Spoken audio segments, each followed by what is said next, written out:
Buenas noches, mi nombre es Pablo Robles y tengo el placer de entrevistar en esta oportunidad al ingeniero Ángel Quialbo. Él ha venido desde Córdoba a Salta a hacer una formación para terapeutas en hipnosis, regresión y vidas pasadas, y quiero que en esta oportunidad poder aprovechar su presencia para hacerle algunas preguntas y que conozcamos un poco más sobre esta metodología. Buenas noches, Ángel. Buenas noches, Pablo. ¿Qué tal? Un poco para que los que nos están viendo puedan conocer sobre esta herramienta y sobre tu trayectoria. Yo te conozco personalmente, has sido mentor mío, me has formado en muchos campos de la mente y sé que hace muchos años que estás con esto, pero para aquellos que no te conocen, ¿cómo es que un ingeniero termina siendo terapeuta? Porque y sobre todo el tema como vidas pasadas, cosas que no todo el mundo conoce, que hasta suenan raras, ¿no? Bien. Por ser ingeniero, por estar convencido que en este mundo 2 más 2 siempre igual a 4. Yo como ingeniero trabajé como profesional, como ingeniero, tenía mi propia empresa y estaba convencido que era una persona que tenía suerte, que había acontecimientos en mi vida que eran fortuitos. Y entonces eso normalmente decimos suerte. Alrededor de los 33 años, fui una vez a hacer una experiencia y apareció una palabra que no había prestado atención antes, que era intuición. Y en esa experiencia me explicaron, me enseñaron qué era la intuición. Y ahí descubrí que en realidad no tenía suerte, que era una persona intuitiva. Y eso me llevó a querer conocer, saber cómo era esto. Y entonces empecé a ingresar en este mundo donde las cosas no son tangibles. No todo se explica, no todo se entiende, no todo es 2 más 2 igual a 4 y hay que ver para creer. Me llevó la curiosidad a leer, a informarme, a hacer experiencia, y así fue como fui ingresando en este modo, en este aspecto de la vida. Porque la vida tiene 2 aspectos. Uno es el tangible, el físico, el que la sociedad en general utiliza con intensidad. Y en ese mismo mundo hay una segunda parte que donde no es tangible, no todo pasa, no todo se puede registrar, pero que los 2 mundos funcionan a la vez. Y eso me fue despertando curiosidad, me fui informando, me fui metiendo en el tema. Y bueno, y eso me llevó a trabajar con el desarrollo de la intuición, primero acá en la República Argentina, y en el año 89 fui a Estados Unidos, donde hice una formación que me desarrolla en este mecanismo de autohipnosis. Y a partir de ese entonces trabajo con hipnosis. Arranqué primero haciendo entrenamientos grupales, enseñando cómo hacer el mejoramiento personal. Y con el tiempo, a través de experiencia y de curiosidades, fui avanzando en el conocimiento de esto y empecé a trabajar en forma individual. Y siempre me atrajo el comportamiento emocional de las personas. Y descubrí que hay una herramienta que permite resolver los temas emocionales desde la raíz. Y eso es poder ir al origen, a la primera vez que la persona tuvo esa emoción no correcta, llámese angustia, miedo, bronca, lo que fuere, sí, y desactivar esa emoción. Sí, o sea que, un poco recapitulando, encontraste que hay un mundo del que todos, de alguna manera, yo creo que coincidimos que hemos tenido esa intuición digamos que no lo sabemos explicar cómo sabemos ciertas cosas, o a veces nos salen cosas bien y lo atribuimos a la suerte. Eso te llevó a encontrar este mundo desconocido. Y mencionaste la intuición. Y bueno, he aprendido que todos somos intuitivos. Sí. Y el acceso a la intuición, eso lo hiciste a través de la autohipnosis. Es uno de los caminos que abre la posibilidad de poder ser más intuitivo. ¿Y cómo definirás la autohipnosis o la hipnosis? Para aquellos que no saben Bien. de qué estás hablando cuando hablas de autohipnosis o hipnosis. Bien. La hipnosis es un estado natural de funcionamiento del cerebro humano.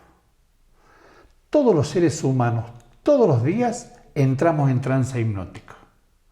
Casi seguro que nosotros hipnotizamos a alguien. Y casi seguro que alguien nos hipnotiza a nosotros. Porque la palabra, es decir, el proceso hipnótico no tiene que ver con el nombre que tiene puesto. Quien le puso el nombre en 1841 es Brain. Él observó este fenómeno y le puso este nombre que quiere decir ensoñación, sueño. Que es lo que generalmente la gente cree, que a uno lo duerme, que uno pierde conciencia, claro, pierde voluntad y está al servicio de alguien. Sobre todo motivado por el cine, por el espectáculo. Exactamente, ¿no? Eso es show, eso es espectáculo. Sí. El estado de trance hipnótico es el estado natural de funcionamiento donde diariamente estamos en trance. Y quiere decir focalizar la atención. De modo tal que Brain, al poco tiempo, quiso cambiar la expresión hipnosis por el nombre técnicamente correcto, que sería monoideísmo. Una sola idea a la vez. Cuando uno focaliza la atención en algo, está en trance hipnótico. Es muy probable que en este momento haya personas que estén observando este video y estén atentos a nuestra conversación. Esa persona ha entrado en trance hipnótico. Sobre todo cuando te enganchás, ¿viste? Con un video, pasa como media hora y parecieron 5 minutos y no sabes en qué momento, porque estaba súper atento a eso. Sí. Eso sería un video, la lectura de un libro, claro, observar una escena agradable. Eso es estado de trance. De hecho, el proceso educativo, si vos te pones a pensar, ¿no? Con lo que comentás, los niños o las personas, cuando uno adulto también toma un curso de formaciones, estás en un trance en el cual está focalizada tu atención y estás metido, si el docente, estamos hablando de un buen docente debería manejar el trance hipnótico a través de la narrativa, a través de los ejemplos, a través de la transmisión. Y me hizo acordar algo de Richard Bandler y John Grinder, ¿no? En un curso que decían, si no hay trance, no hay comunicación. Exacto. Porque el otro no podría entenderte e imaginar, crear en su mundo, este mundo no material, el contenido que vos le estás comunicando para que tenga sentido. Bien. Un buen docente, un buen vendedor, una buena madre que educa a sus hijos, es una buena hipnotizadora. Claro. Capta la atención del otro. Sana, colita rana. Exactamente. Es decir, capta la atención del otro y llega el mensaje. Un buen vendedor, un buen docente es un buen hipnotizador porque le hace que le llegue el mensaje al otro. Eso es estado de trance hipnótico. Y en ese estado de trance hipnótico está la apertura del inconsciente. Para graficarlo más, el inconsciente es como, en la era moderna de los celulares y demás cosas, sí, la nube. Los servicios en la nube. Exactamente. Nosotros enviamos un montón de información y está en la nube. Bueno, la nube es al celular como el inconsciente al ser humano. Ahí está absolutamente toda la información de lo que me sucedió a mí en esta historia y en otras historias pasadas. Y siguiendo esa analogía, porque en la nube están mis archivos, pero también están los tuyos. Están todos los archivos. Están todos los archivos. Y yo podría acceder a tus archivos, no lo voy a hacer, no te preocupes. No, es que podés acceder a mis archivos. No hay nada que ocultar. No hay nada que ocultar. Por eso de pronto hay personas que dicen, soñé con fulanito de tal que, no sé, necesitaba que lo llamara. Al día siguiente lo llama por teléfono, sí, vos sabés que necesitaba comunicarme con vos. O de pronto tuve un sueño y lo que tuve en el sueño en el tiempo me sucedió en la vida. Todos esos fenómenos que no son explicables desde el pensamiento racional tienen que ver con este mecanismo intuitivo, con esta cantidad de información que no es tangible en lo físico, pero que existe. Bien. Mencionaste también, ahora el término inconsciente, y me viene a la memoria un recuerdo de cuando estudiaba neuropsicología, y el neurólogo, cuando hablaba de esto mismo, o sea, hacía la misma referencia, es un tema de lenguaje, ¿no? Decía mente no consciente en vez de inconsciente, porque él no quería que se lo asocie con el inconsciente de Freud, que tiene, digamos, su propio desarrollo, y está hablando de otra cosa. En este caso, cuando hablas de inconsciente, no estás hablando del inconsciente de Freud. No, estoy hablando de lo que no es consciente. De lo que no es consciente. O sea, coincidirías con esta, otra forma de llamarlo, ya muy técnica porque era un conocimiento específico, pero para el público en general no tiene que ver con psicoanálisis. No. Tiene que ver con una cantidad de información que yo no recuerdo, pero que sucede. Hay gente que suele decir, yo no me acuerdo de mi niñez, o de una etapa determinada de mi niñez, o yo no me acuerdo qué pasó después del accidente. Toda esa información existe, está en ese lugar, en esa nube, que es lo que mencionamos de un modo como el inconsciente. Y el problema que encuentra la ciencia es que no le puede encontrar un lugar físico porque no es otra dimensión. Claro. Esto, en este estado, sí, es adimensional, es atemporal. Ajá. No es decir, no está en ningún lugar, está en todos los lugares, como la información. Sí. Está en este tiempo y en cualquier otro tiempo. Está a la vez en el pasado, en el presente y en el futuro. Y esto es lo que a la mente consciente, al pensamiento consciente, le cuesta entender. Claro, porque nos movemos en tiempo y espacio, es la forma de percibir el mundo. Para este mundo en que vivimos nosotros, sí, nuestro pensamiento casualmente se mide de un modo determinado en eso que llamamos tiempo y espacio, que es una dimensión del pensamiento humano. Parece que en el universo no existe el tiempo y el espacio. Está sucediendo todo a la vez. En el mismo instante está sucediendo todo a la vez. Nada más que nosotros no tenemos la capacidad de poder observar todo a la vez y entonces tomamos en forma parcial. Habrás observado que a veces en estos televisores modernos que hay ahora, sí, uno puede estar observando una película en un canal determinado, sí, y al lado tiene pequeñas ventanitas. El picture in picture, o sea, la imagen dentro de la imagen. Exactamente. Y hay otros canales allí. Y uno con el pasacanal, con el cable canal, cambia a esta otra película. Y después vuelve acá, vuelve allá. Exactamente, está todo a la vez. Y uno va como focalizando en algo determinado. Y esto es la gran posibilidad que nos da el estado de trance hipnótico, poder ir hacia atrás en el tiempo y encortar el primer origen, la primera experiencia de un hecho emocional. Así lo entendemos nosotros racional, porque me quedé pensando, ir hacia el pasado en realidad está todo junto, es tomar conciencia de ese pasado que está sucediendo al mismo tiempo y que por eso me afecta hoy en mi vida, en las cosas que yo hago, en lo que siento, en las cosas que no puedo hacer. Me está afectando ahora a pesar de que es del pasado, porque en realidad es todo al mismo tiempo. Todo al mismo tiempo. O sea que casi que no sería una regresión, sería el tomar conciencia de lo que ya es. De lo que está es, exactamente. De que en algún momento fue, si lo pensamos en términos cronológicos. Bien. Permíteme que te haga un comentario con respecto. Esta herramienta es para trabajar en emociones, en estados emocionales. Sí, eso te iba a preguntar, porque la hipnosis, hablamos de la educación y demás, hay varias aplicaciones, particularmente ya definimos el trance hipnótico como un acceso a esa información, y ahora cómo se relaciona con la terapia y qué parte trabaja, porque ¿es terapia psicológica? No. Bueno, ¿qué es? Esta herramienta la utilizamos para resolver las cargas emocionales. Bien, parece que define qué es una emoción. Cualquier emoción, agradable o no, es un mecanismo de supervivencia que tenemos los seres humanos. Es un mensaje que me llega a mí al cuerpo avisándome de algo que ya pasó, algo que está pasando, algo que puede pasar. Depende qué emoción sea. Y esa emoción intrínsecamente tiene un mensaje y tiene una pequeña cantidad de energía. La energía es suficiente y necesaria para hacer algo, cambiar de camino, retroceder, hacer algo. Ahora, Pablo, ¿qué nos enseñaron a nosotros en su gran mayoría a hacer cuando uno tiene una emoción?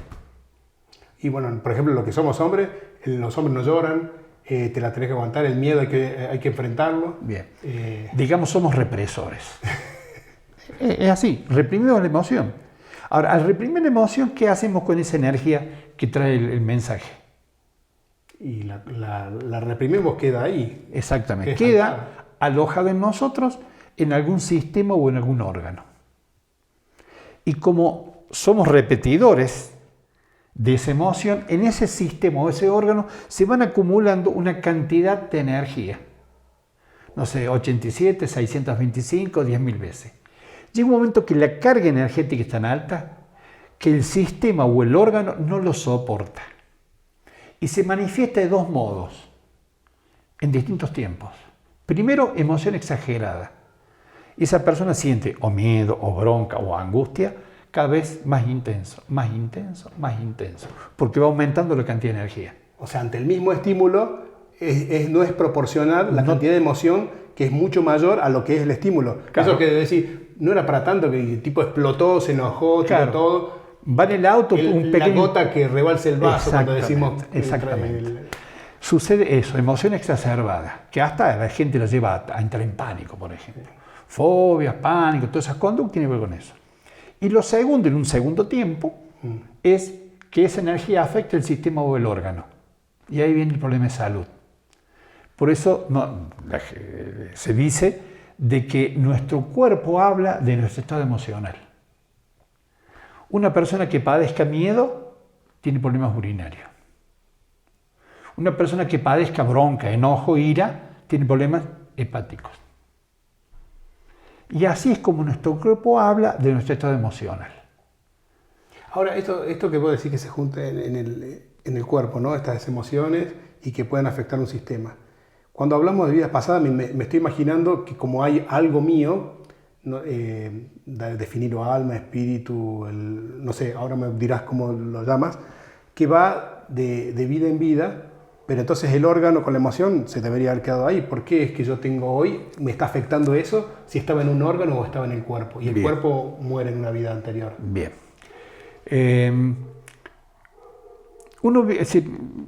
Vamos a tomar el tiempo de explicar esto. Uno viene a esta dimensión a hacer experiencia y aprender. Es el alma, nuestra energía vital, nuestro hálito de vida, es el alma. Y el alma viene a hacer la experiencia. El alma por el alma en sí no puede hacer acciones físicas ni emocionales. Necesita valerse de un cuerpo. O sea, es nuestra parte inmaterial y el cuerpo sería nuestra parte material. Material, que juntos conforma lo que somos. Conforma lo que somos. Y así es como hace la experiencia. De pronto hay un fuego, voy a una casa a visitar, a tu casa voy a visitarte, está la cocina encendida y yo voy, me apoyo cerca de la cocina y me quemo la mano. Yo sobre ese acontecimiento puedo dar dos caminos. Acordarme de vos, de toda tu familia, es decir, poner en vos el acontecimiento que me pasó. Cuando yo vuelvo a mi casa y me preguntan, ¿qué te pasó? No, mira, Pablo me quemó el dedo. Si esa fuese la experiencia, ¿qué voy a hacer las próximas veces que yo me arrime en la cocina? Y como la culpa es de otro, o no fue, vos no tuviste nada que ver, fuiste una víctima, en realidad no le prestás la atención. Me sigo quemando el dedo. ¿Qué es lo que nos sucede en la vida? Por eso nuestra sociedad dice que los seres humanos tropezamos varias veces con la misma piedra. Está el otro camino, que yo me hago cargo de que fui yo el que puse la mano en el fuego. Y cuando me preguntan qué te pasó, digo, yo fui tonto, me arrimé a la cocina y puse la mano y me quemé. Y vos y toda tu familia no tiene nada que ver con esta experiencia. Me hice cargo de la experiencia. Cuando yo me hago cargo de la experiencia, aprendo. Y las próximas veces veo una cocina y ya retiro la mano. Este es el modo de aprender. Si yo aprendo a no quemarme en la cocina, durante este cuerpo, todas las veces que yo me aproxime a la cocina, ¿qué voy a hacer con mi mano? La voy a sacar. En mis próximos cuerpos, cuando yo vaya a arrimarme una cocina, ¿qué voy a hacer con la mano? La voy a retirar. Porque la información está en el alma. Exactamente. Por eso están las habilidades, los talentos, la capacidad que tenemos los seres humanos. ¿Por qué? Inclusive decir, lleva la medicina en el alma. Es mecánico de alma. Porque en el alma está la experiencia y el aprendizaje. Y no tiene procesos racionales, porque uno dice, pero desde chico nadie le enseñó y lo hace bien. Bien. Y te voy a mostrar un aprendizaje genérico. Si a la mayoría de las personas le preguntamos que elige entre cocinar y planchar, ¿vos qué elegirías? Entre cocinar y planchar. Cocinar. Bien. Si vos prestás atención, la gran mayoría de las personas eligen cocinar. ¿Por qué? ¿Desde cuándo se plancha en este planeta? Y de la calle, primero tiene que haber corriente eléctrica. No, antes hacía con brasa. Sí. Pero yo creo que desde a partir de la era industrial. Más o menos. A partir de 1800. En una época, no sé. ni ropa teníamos. Así que... Sí, el ser humano hace muchos millones de años que está. Bien, entonces es relativamente reciente el aprendizaje del planchado. Ahora, ¿desde cuándo cocinamos los seres humanos? Cocinar es desde el fuego. Desde que se descubrió el fuego. Es decir, que nuestras almas han tenido más posibilidades de cocinar que de planchar. Por eso la gran mayoría elegimos cocinar, aunque hay excepciones que eligen planchar. Porque o nunca cocinaron, o las veces que cocinaron les fue bien en la vida. Claro, yo estaba pensando, si tienen algún tema emocional con la cocina, o han sido agredidas, o hay una herida en el alma, como voy a decir del fuego, que toco y me quemo, entonces la próxima veo eso y ya aprendí, pero en este caso negativo. O sea, ¿qué pasa eso? Me quedó esa pregunta, ¿no? Del aprendizaje. Vos cuando decís, bueno, me quemé, la próxima vez no lo voy a hacer porque aprendí, puede ser de dos formas, Claro. me imagino. Una es que yo intelectualmente digo, bueno, no, eso quema, pero no tengo asociado nada. Y otra es que yo veo eso y me pasan cosas en el cuerpo y siento y tengo ese, llamémoslo como un trauma. Bien. Entonces, ¿ahí está el aprendizaje o no? Si me queda trauma, no. Y ese es el inconveniente que tenemos nosotros. Que en este cuerpo o en cuerpos anteriores hemos tenido experiencias no gratas y no pudimos hacer el segundo paso, hacerme cargo de la experiencia. O sea, lo evito esa experiencia, pero lo evito desde el trauma. Desde el trauma. No desde el aprendizaje. Bien. Okay. Entonces, así como si yo aprendí a cerrar puertas, yo sigo cerrando puertas. Perdón, si yo aprendo a cuidarme el dedo en la cocina, yo sigo no quemándome en la cocina. Si yo no aprendí, ¿qué me va a pasar? Me voy a seguir quemando el dedo y en mis próximos cuerpos voy a seguir quemando el dedo. Hasta que en un cuerpo cualquiera, siendo niño o siendo adulto, un día se disparan una serie de variables que activan el trauma de la puerta. ¿Y dónde aparece? En aquel cuerpo. Ahora, el origen de ese trauma, ¿dónde está? De quemarme el dedo en la cocina. ¿Dónde está? En la primera vez que te quemaste. En este cuerpo. Es decir, que los traumas que yo tengo en este cuerpo, el origen, ¿dónde están?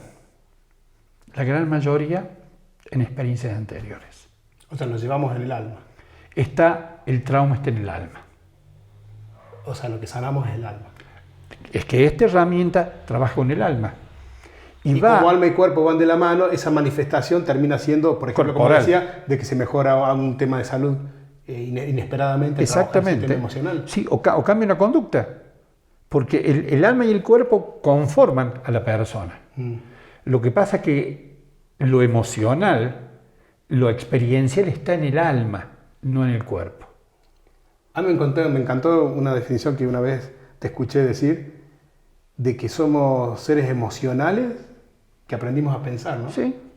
Y algo tan simple que decir, claro, hasta los perros no saben hablar, no tienen un pensamiento racional elevado como puede tener un ser humano, sin embargo, sienten miedo, sienten bronca, sienten furia, Nosotros como seres humanos, antes de desarrollar el lenguaje y el raciocinio, también tenemos puesto a las emociones, con lo cual somos más emocionales que racionales. No hace falta que leamos un libro como Inteligencia Emocional para saberlo, pero sino que es algo de lógico que se ve. Aún más, en la época de las cavernas, el ser humano hablaba, tenía raciocinio, intelecto. No. Y sin embargo le tenía miedo a los animales y se relacionaba emocionalmente con el grupo en el cual convivía. Es decir, ya éramos emocionales y no teníamos intelecto, no pensábamos. El pensamiento es la consecuencia de lo emocional. Por eso lo emocional no se entiende. No pasa por un proceso de entender, de razonar, de analizar. Y por eso desde el pensamiento no se pueden resolver los temas emocionales. Por eso aparece en la consulta gente que ha hecho mucho trabajo, sabe por qué le pasa lo que le pasa, sabe cuál es la razón, sabe el hecho que le sucedió en su infancia tal vez, que lo ha marcado, pero lo sigue sin poder manejar. Bien. Lo sigue expresando. Porque desde el pensamiento no se resuelve en lo emocional. Y además, desde lo emocional no se resuelven los temas del pensamiento. Voy a hacer un paralelismo para que sea más gráfico. Lo emocional corresponde a la capa aisladora de la pared de la casa, del edificio. Y el pensamiento corresponde al techo. Hay gente que tiene problema de humedad en la capa aisladora y anda reparando el techo. Quiere entender, comprender, analiza cómo, cuándo. Cuando era chico, mi mamá, mi papá. Y hay gente que tiene tantas explicaciones sobre el tema y cómo sigue viviendo igual o peor que antes. Porque pretende resolver la humedad del zócalo reparando el techo. Y hay que reparar la capa aisladora. Esta herramienta es para la capa aisladora. Trabaja solamente con lo emocional, donde no se entiende, donde no se analiza, donde no pasa por el pensamiento. Porque vuelvo a decir, es emocional, no tiene que ver con el pensamiento. Y entonces ahí se relaciona con lo que decías del inconsciente, Claro. la parte no consciente. Es que está en el alma, que es la parte del inconsciente. Ahí está toda la información. El trance hipnótico permite entrar en el espacio del alma, donde está toda la nube, y buscar la primera experiencia en el alma, que no importa qué grupo es, que tuvo esa emoción, bronca. Ir a esa experiencia y hacer el consumo energético de esas pequeñas cantidades de energía por cada emoción, se forma una cantidad energética importante. Y se hace un consumo de energía a través de una acción mecánica. Por ejemplo, la persona dice que esa emoción, creo que dije bronca, está en el pecho. ¿Y qué siente en el pecho? Y te puede decir presión, calor, palpitación, lo que sea. Entonces uno, estando en ese estado de trance, toma un almohadón y genera mecánicamente la sensación que siente en el pecho. Más arriba, más abajo, más fuerte, menos. Ahí está. Bueno, uno está en ese momento, en esa experiencia, y está sintiendo esto en el pecho. La pregunta es, ¿esto que estás sintiendo, lo quieres seguir sintiendo? ¿Qué te va a decir? Que no. Bueno, sáqueselo. Puede usar sus manos. La persona toma con su mano el almohadón y se le ofrece cierta resistencia para que tú uses una cantidad de energía en tirar el almohadón fuera. Una vez que hizo, vuelve la misma experiencia. Acá estoy, sucede todo lo mismo, pero la sensación de bronca no está más. Eso fue algo que también me llamó mucho la atención en tu formación, y yo como paciente, ¿no? Yo he estado en procesos terapéuticos y vale decir que hay muchos enfoques o hay ramas que trabajan este tema y con la hipnosis y la regresión, pero de distintos ángulos. Y algo que me impresionó mucho es este enfoque, ¿no? de la energía atrapada, o de esa energía que la gastás para resolver ese problema, claro. Y que en otras terapias tal vez pasabas por ese sufrimiento y ese pasar por ese sufrimiento supuestamente agota esa energía, pero no es tan eficaz como esta herramienta. Bien, porque hay que hacer el consumo, hay que gastar la energía acumulada sobre una acción mecánica, puede ser. Porque uno puede regresar, observar el fenómeno y volver de nuevo. Mientras no consume esa energía, no la gaste, esa carga emocional sigue estando. Y pueden pasar un montón de experiencias de cuerpo y sigue estando eso. A veces una persona que tenga miedo en esta vida, en la época paleolítica tuvo primera experiencia de miedo. O a lo mejor fue también en esta vida cuando era niño. Lo que sucede es que las cargas emocionales que se generan en este cuerpo son muy pocas comparadas con todas las que tienen que ver desde atrás en el tiempo. Eso me trae una pregunta que por ahí también suscita en la gente. ¿Hemos vivido muchas vidas? ¿Hemos tenido? Porque, decir, comparado con lo actual. No se sabe cuántas vidas hay. Quizás decenas, centenas o miles de vidas. El alma viene a esta dimensión a aprender. Cuando hizo todo un aprendizaje, que no tiene que ver con la cantidad de veces que viene, sino con lo que aprende, llega un momento que tiene hecho un aprendizaje y toma otro cuerpo con una densidad distinta de la nuestra, que estos ojos no lo pueden ver. Son aquellos seres que se llaman espirituales o distintas terminologías. Seres de luz, maestros, exactamente. guías, Y de esos seres, porque tienen ya hecho un aprendizaje determinado. Desde mi mirada no hay cantidad de vidas, no hay parámetros establecidos. Es como cuando una persona va a hacer un estudio, va a la escuela, al jardín de infantes, a la primaria, al secundario y a la facultad. Hasta que no termine la última materia, ¿cuánto tiempo le lleva? Y a uno le lleva un tiempo, otro tiempo. No es fijo, no es matemático esto. Bien. Con respecto a que hay gente que te dice, yo no sé si he vivido muchas vidas o que le han dicho a alguien que es la primera vez que encarna. ¿Qué tan frecuente es eso? ¿Cuántas vidas hemos vivido? ¿Hay alguna forma de saber eso? ¿Qué te dice la experiencia? Yo soy muy pragmático, soy resultadista. Sí. Primero, yo no conocí ninguna persona, ninguna alma que sea la primera vida que tenga esto. Porque todos vienen con experiencia, con conocimiento. ¿Cuántas vidas tenemos en el alma? No se sabe. Hay libros que indican cantidad, tiempo, un montón de cosas, no es corroborado. Y como te digo, soy pragmático, saber cuántas vidas uno tuvo en el cuerpo, ¿de qué le sirve? Un dato anecdótico. Tengo 287 vidas, 6.517. El tema es vivir bien, tener bienestar y felicidad. Y yo he aprendido a salirme de estas reglas, de estas normas y ver el resultado para mí es cómo vive la persona.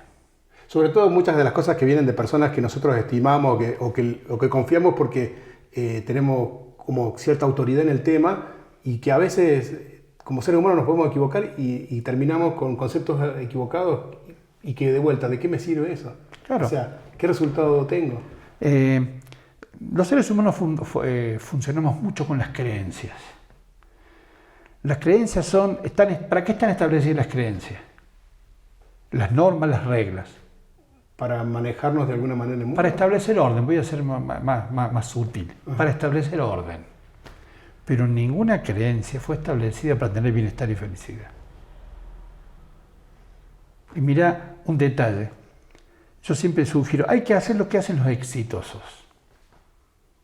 ¿Qué hacen los exitosos? Todos. Los que pasaron allá en el tiempo o los recientes. No cumplen siempre la norma. Y aclaro, no cumplen siempre, no es que no la cumplen nunca. La vienen cumpliendo y llega un momento que la deje cumplir. Y luego la vuelve a cumplir de nuevo y deje cumplir. Todos los exitosos, en cualquier rubro, tienen esa condición. Por eso son exitosos, porque la norma no está hecha, la creencia, para ser exitoso. Sí para establecer orden, y no digo más que eso. Podés poner el adjetivo que vos quieras, pero no para tener bienestar y felicidad. ¿Y vos qué crees de eso que también hay corrientes, ¿no?, de pensamiento y aprovecho tu experiencia para la reflexión? Estas que te dicen, bueno, si yo en otra vida me mandé macana, digamos, hice cosas que no estaban bien, dañé a otras personas o me provoqué daños a mí mismo, y en esta vida me toca vivir cosas que están relacionadas con eso y estoy como pagando un poco eso y entonces no vengo a ser feliz, vengo a reparar ese daño.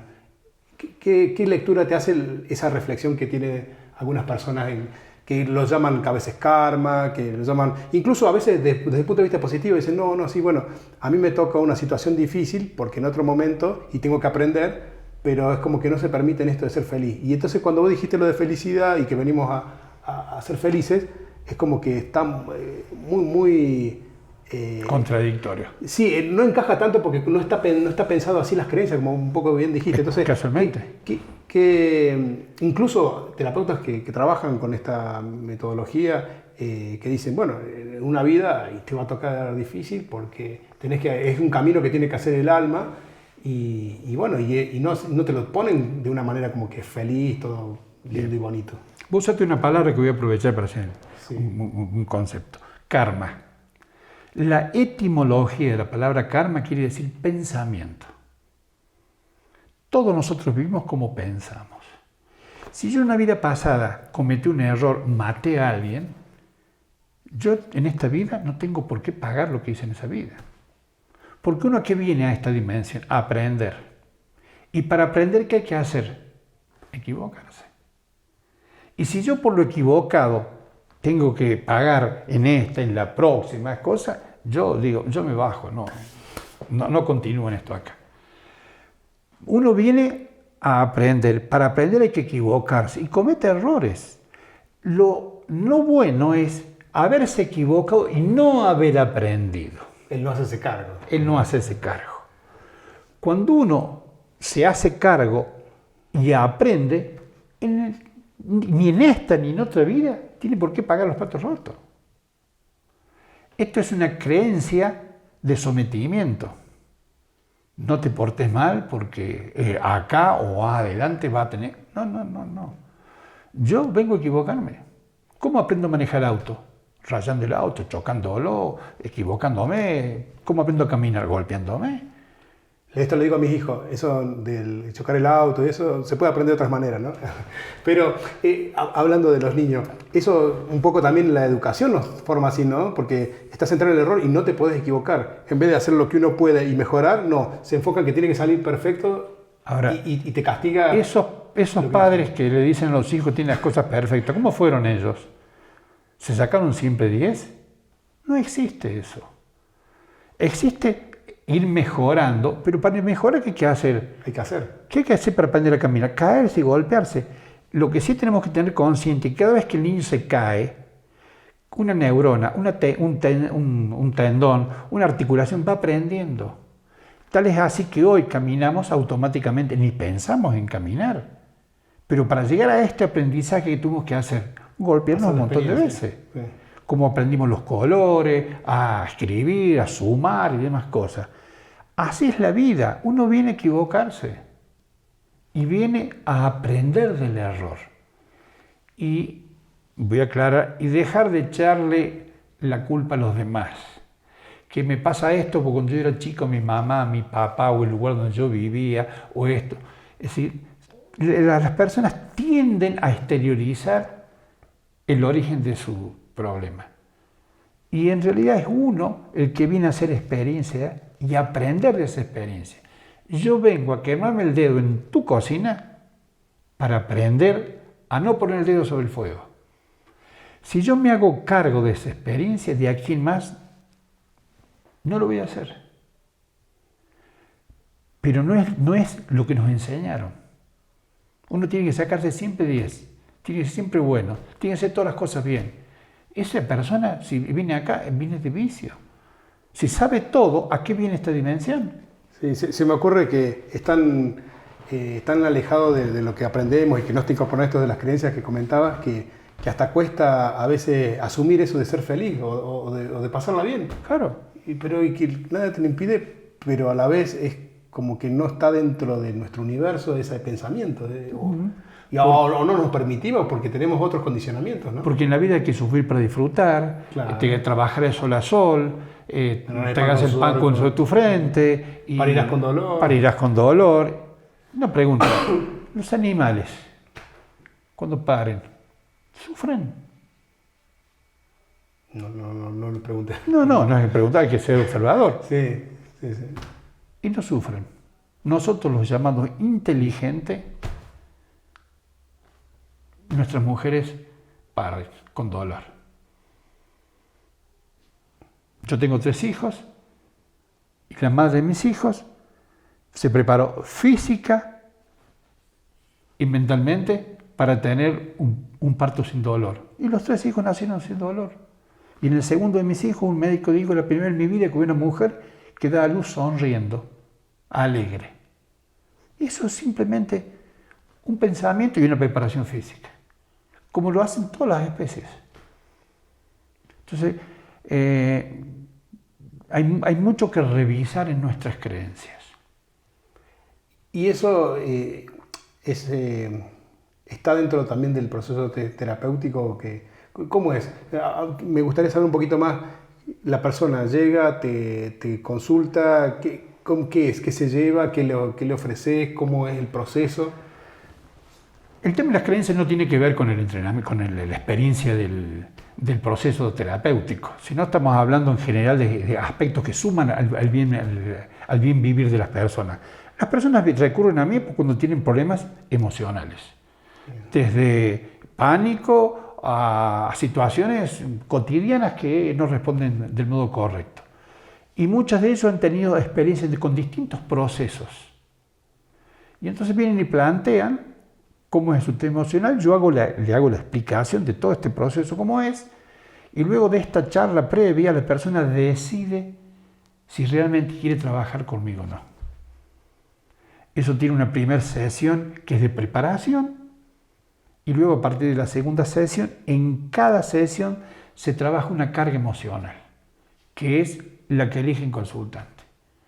Si elige trabajar con el miedo, trabaja con el miedo, en la siguiente trabajará con la angustia, la bronca, lo que sea. Y a partir de la segunda sesión hay resultados tangibles. En la segunda sesión, ¿te referís después de la preparación? Hay una charla previa. Okay. Hay una primera sesión de preparación y la siguiente, que es la segunda sesión, ya tiene resultados tangibles. Ya tiene resultados.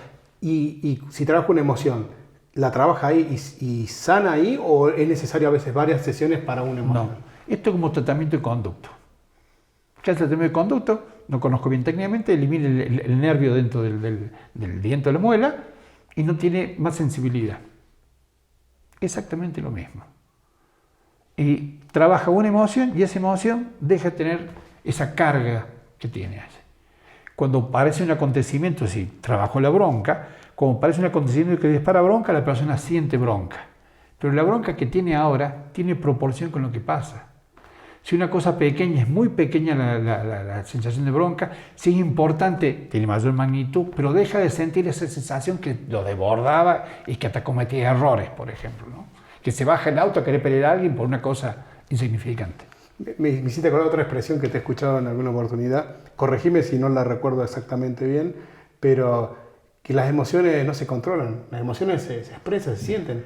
Y me ha pasado a veces con algún consultante, con alguien que viene por el tema de la terapia, de que es como que se asombra de que está bien tener emociones, que a veces la ira, en su justa proporción y que no es traumática, te lleva a salir de un acto de injusticia, a hacer algo. La tristeza te lleva a la reflexión, al pensamiento, a por qué me está sucediendo lo que me está sucediendo y poder, qué hago con mi vida, te lleva a la reflexión. El miedo te protege a veces, porque si no tuvieras miedo, difícilmente podrías vivir muchos años en este planeta porque te la pegás. Entonces, el permitirse que también está bien tener emociones y que tienen un sentido, pero cuando le das su justa medida y que tienen un sentido. Y entonces a veces las personas como que se asombran un poco con esto.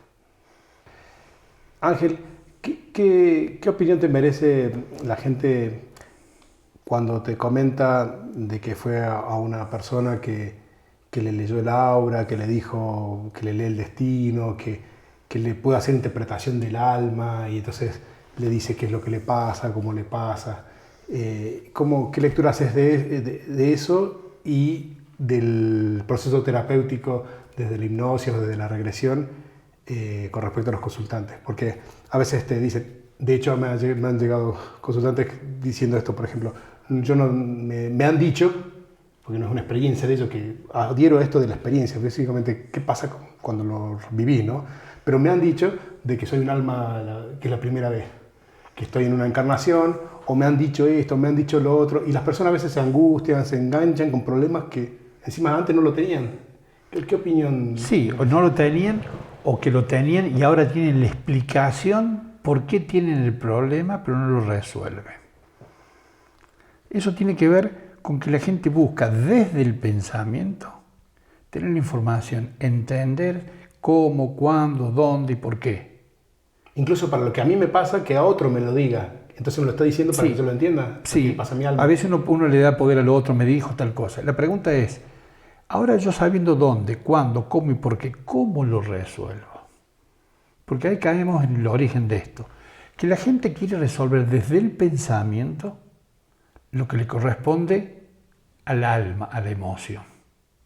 Esto que decimos de la capa aisladora, tiene un problema de humedad y quiere resolver el techo. Entonces, que alguien me cuente la historia que tuve yo, mi alma, en otra vida. Que porque yo fui rebelde, hice tal cosa en otra vida, por eso tengo la angustia que tengo. ¿De qué me sirve? Es más, tengo algo a qué echarle la culpa. Esto que decíamos, ¿no? De que la culpa es de que Pablo, de la cocina de Pablo, no de que yo metí la mano. Exactamente. Evade un poco la responsabilidad. Sí, pero no resuelve el tema. No resuelve. Lo que nosotros buscamos con esta herramienta es entender lo menos posible y sacar la carga emocional. Por supuesto que luego tiene una serie de cosas para darse cuenta. Aún más, se empieza a dar cuenta de una cantidad de actitudes, de conducta que tiene en esta vida relacionada con esa vida pasada. No sé, en esta vida le encantan los caballos. Nació en la ciudad, vive en la ciudad y muy pocas veces fue al campo. Y se da cuenta que en una vida pasada se dedicaba a criar caballos o vivía andando caballos. Y le gustan los caballos, no las vacas, los perros, los cerdos, pero sí los caballos. Y entonces, dice, claro, mira. O puede suceder lo siguiente, que en una vida pasada, en una pelea, en una batalla, murió con una lanza, con un cuchillo, algo por el estilo. Y que en esta vida se encuentra que le tiene miedo a los cuchillos, pero no al revólver, a la pistola o la escopeta. Como un arma menor, como un arma blanca, dispara más reacción que un arma con mucho más riesgo. Porque ha tenido una experiencia en una vida pasada que ha pasado algo con un arma. Y así es como uno elige profesiones, elige relaciones, elige lugares donde vive. Muchas de las cosas que nosotros hacemos en nuestra vida están relacionadas con nuestra historia en el alma. Pero por eso tiene que hacer este proceso de revivenciar en el alma y esto que dijiste, la energía, porque si no el hecho de solo saberlo intelectualmente, de que en otra vida pasó y por eso tiene esto, no lo libera de ese problema. No lo libera. Por eso esta herramienta se usa de dos formas. Una es ir al origen y consumir la energía de la experiencia negativa y cambiar los estados emocionales. Y la otra es potencializar las habilidades, las capacidades que tenemos en este cuerpo. Porque hay gente que le gusta pintar cuadros, o le gusta cantar y no le gusta bailar, o le gusta algún deporte determinado y otras cosas no. Por lo general es que esa alma en otro cuerpo tuvo esa experiencia. Entonces uno puede ir a esa experiencia y potencializar la habilidad para sumar todas esas habilidades y tener en este cuerpo consciente. Eso tampoco se trabaja en algunos enfoques y es curioso que lo que mencionás porque a mí me pasó, cuento una experiencia, yo como consultante, haciendo la experiencia de regresión, trabajando emociones y en una vida anterior me encuentro como liderando un grupo de soldados, ¿no? En una batalla. Y si bien hay un momento en que el desenlace es trágico, que está relacionado con las emociones, instantes previos, yo me sentía como un líder, con poder, empoderado, con liderazgo. Y entonces en algunos momentos me volvía incluso con una cierta posición física, que me disparaba ese momento, digamos, positivo, de emoción positiva, a pesar de lo negativo o la emoción negativa que trabajé, ese aspecto positivo que tenía de liderazgo, poderlo traer y sentirlo actualmente, sin haber buscado eso particularmente cuando hice la regresión, sino como un efecto secundario que dijo, epa, claro, me siento y recuerdo eso y me da ese poder. El modo en que yo veo y trabajo en esta herramienta es casualmente, cuando es negativo, sacar la carga energética, y cuando es positivo, traer al presente, así como me vino la carga negativa y me molestaba, a través de la herramienta, traer al presente el momento más importante de esa experiencia. Si fue un pintor, en esa vida se siente mejor el día que le dieron un premio o la primera vez que colgó una pintura en un lugar importante. Esa emocionalidad, hay un mecanismo que usamos que le hace presente cuando él quiere. Entonces, en este cuerpo siente la emocionalidad de cuando colgó el cuadro. Que ahí lo puedo ahora usar conscientemente y a voluntad. ¿A voluntad? Porque seguramente alguna gente que nos vea, y a mí me ha pasado, te ha sentido esa misma sensación que seguramente tiene que ver con una vida pasada, visitando un lugar, haciendo una actividad o algo que vos de repente es como un flash, así que no es de la lógica, que sentís como que esto es lo tuyo, como que estuviste ahí, o como que te sentís, me estás trayendo ese recurso de manera inconsciente, claro. y obviamente no lo podés usar de manera inconsciente ni a voluntad, claro, porque no lo tenés, pero está dentro tuyo, ¿no? Exactamente. Es parte de la experiencia de tu alma que está todo ahora, bien, en el aquí y ahora. Por eso, esto se puede hacer con lo negativo para sacar la carga emocional y con lo positivo para potencializarlo. Y esto permite que las personas cambien su dinámica en la vida. También estaba pensando esa pregunta, ¿no? Uno te consultan para resolver un tema emocional, un problema emocional. ¿Te consultan para potenciar una habilidad? Sí, porque en mi página yo lo difundo a esto. Entonces hay gente que viene a potencializar eso. Y lo curioso, Pablo, es que esa persona no tuvo en una sola vida esa actividad. Es muy probable que tenga varias experiencias. Conmigo trabajó una persona que toca en la orquesta sinfónica. Esta vida es la cuarta vida como violinista. En la primera vida tocaba el violín. En la segunda vida era oriental. Y el padre le pegaba con una varilla y le encerró en un galpón para que estudiase violín. Terminó muriendo, tocando técnicamente bien el violín, pero no musicalmente. En una tercera vida tocaba en los mejores teatros de Europa y Estados Unidos, solista como violinista. Y tiene hecho se llama técnicamente anclaje, sí, para que cuando ella desea, tomando el violín de un modo determinado, se siente parado arriba del escenario en el teatro en Nueva York, cuando todo el público se pone de pie y lo aplaude, con esa emoción. Y ahí es cuando toca. La primera experiencia la hice en el consultorio, sí, que trajo el violín, hicimos la experiencia, toca un trozo de pieza musical, deja el violín arriba del sillón, se tira al suelo y me dice: Ángel, ¿qué es esto? Dice. No soy yo quien toco, hay alguien que está tocando por mí. Y después me aclara: yo cuando era niña, durante 2 momentos, en unos 15, 20 segundos, toqué la música, el violín como ahora. Esto indica que está en el alma y que los niños muy fácilmente recuerdan, tienen conducta, habilidades, capacidades, que a veces los niños dicen: pero ¿cómo un chico hace tal cosa? ¿Quién le enseñó? Tiene que ver con esta historia. Tocaste el tema de niños. Esto, ¿en qué etapa de la vida se puede aplicar? ¿Desde qué edad? ¿Hasta qué edad? ¿Quiénes lo pueden hacer? ¿Qué requerimientos tiene el paciente? ¿Tiene que saber algo en particular? No, la persona que viene a trabajar conmigo no tiene que saber nada. Bien. Solamente tiene que saber qué es lo que le pasa y exponerlo. Y en los niños, digamos, desde la adolescencia en adelante trabajar con ellos.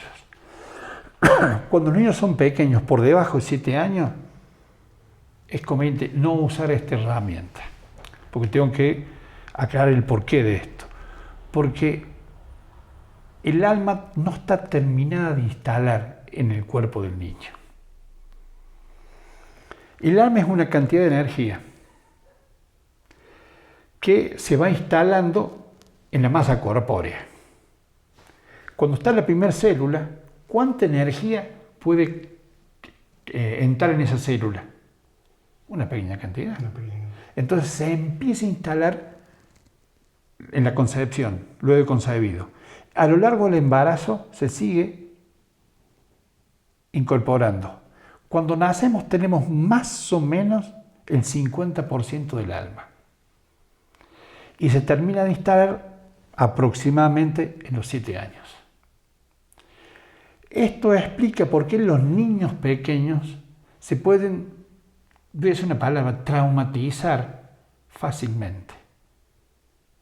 Así como uno puede enseñar en una conducta positiva a un niño más fácilmente que un adulto, es cuando más fácilmente se traumatizan, porque fácilmente pueden perder energía del alma.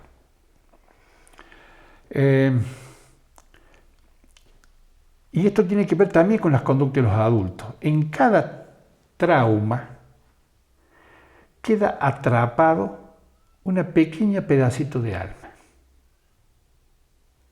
Y que cuando uno va a una vida pasada, recupere ese pedacito de alma y va integrando el alma que uno tiene. Porque ninguna persona tiene el alma íntegra. No, ninguna persona tiene, cuando dices ninguna persona tiene el alma íntegra, te refieres el alma íntegra en el tiempo, o sea, en el tiempo está toda, yo lo interpreto así, a ver, corregime si está bien. Es como que en realidad está el alma toda, pero un pedacito de alma está con ese trauma que sucedió en algún momento, que está ahora también y está dentro del alma. O sea que tengo todo, pero tengo todo como pedacitos en distintas partes. Exactamente. No unificado. Es como que si yo tuviera muchos pensamientos, a tener un solo pensamiento. Cuando tengo muchos pensamientos estoy más disperso y no tengo la misma eficacia mental que si estoy concentrado en una sola cosa. Exactamente. Y eso nos pasa en la vida. Hay gente que tenemos el alma tan dispersa que no tenemos energía, no tenemos estas cosas. Decía yo en un momento que el alma es una cantidad de energía que puede estar toda junta, como 2 litros de agua. Contenida en 2. Puede estar 2 pedazos o estar diseminada en moléculas. Así es el alma. Y el alma, hay un atrapamiento en cada trauma, en esta y en las vidas pasadas. Si vos observas, hay niños que han sido en su vida maltratados, abusados, violados, golpeados con cierta continuidad. Esos niños, ¿qué energía vital tienen? Muy baja. Muy baja. ¿Cómo es la autoestima? Baja. Tiene un nivel energético bajo. ¿Por qué? Porque en cada vez que fue maltratado, golpeado, abusado, hay una pequeña cantidad de alma que quedó atrapada ahí.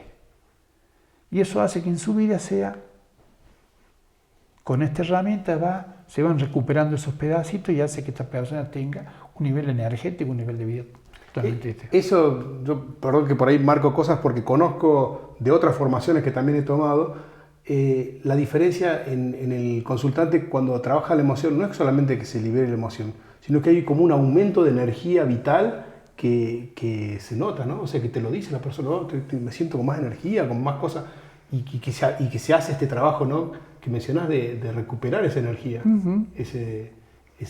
No solamente, como en algún momento mencionaste, gastar una energía de una emoción, sino además recuperar una energía. El pedazo de alma que quedó ahí, recuperarlo. Y ese hace que la persona tenga el alma más íntegra.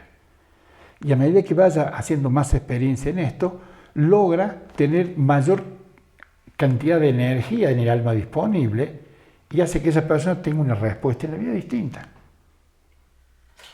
Son otros de los aspectos que tiene el uso de esta herramienta. Por eso es muy versátil y alcanza aspectos realmente importantes en esto acá. Muy bien. La verdad que estos son temas como para hablar horas y horas. Y espero que esta visita tuya y esta posibilidad sea la primera de muchas, ¿no? No sé si querés agregar algo a lo que hemos mencionado, pero la verdad que son tantos conceptos, tantas cosas que uno como que se queda pensando y siempre tiene ganas de más, ¿no? Pero estamos en esta dimensión de tiempo-espacio. De tiempo y espacio, exactamente. Y no me sigas preguntando porque es decir, te habrás dado cuenta que me apasiona esto. Esto yo lo hago con pasión. Porque ver cómo una persona se transforma, por usar una palabra, ¿no? Cómo una persona puede mejorar y rápidamente. Eso es una cosa sumamente placentera, agradable. ¿Te consideras un terapeuta del alma? No en el sentido de que interviene sobre el alma, sino también del alma. Del alma, sí. Es que uno... un juego de palabras. Es un juego de palabras. Uno es terapeuta o es cirujano de alma. Uno trabaja con el alma y sana el alma y recupera, hace que el alma se recupere. Y esto es lo mismo que le puede pasar a un profesional como un médico que ve que su paciente se mejora, o como, no sé, aquel que siembra, ve que su semilla que ha sembrado en el campo da su fruto, ¿no? Entonces pasa exactamente lo mismo y con situaciones a veces muy complejas, muy traumáticas para las personas, aparecen con rápidamente resultados. Y esto es muy sanador para la persona y para uno mismo que hace esto. Bien. Muchísimas gracias, Ángel, ha sido un placer y bueno, como mencioné, espero que podamos seguir charlando en otras oportunidades y cualquier cosa que, si quieren averiguar más sobre esta metodología, sobre estas herramientas o consultarte, ¿cómo hace la gente para contactarte? Yo tengo una página que es Alquimia Córdoba.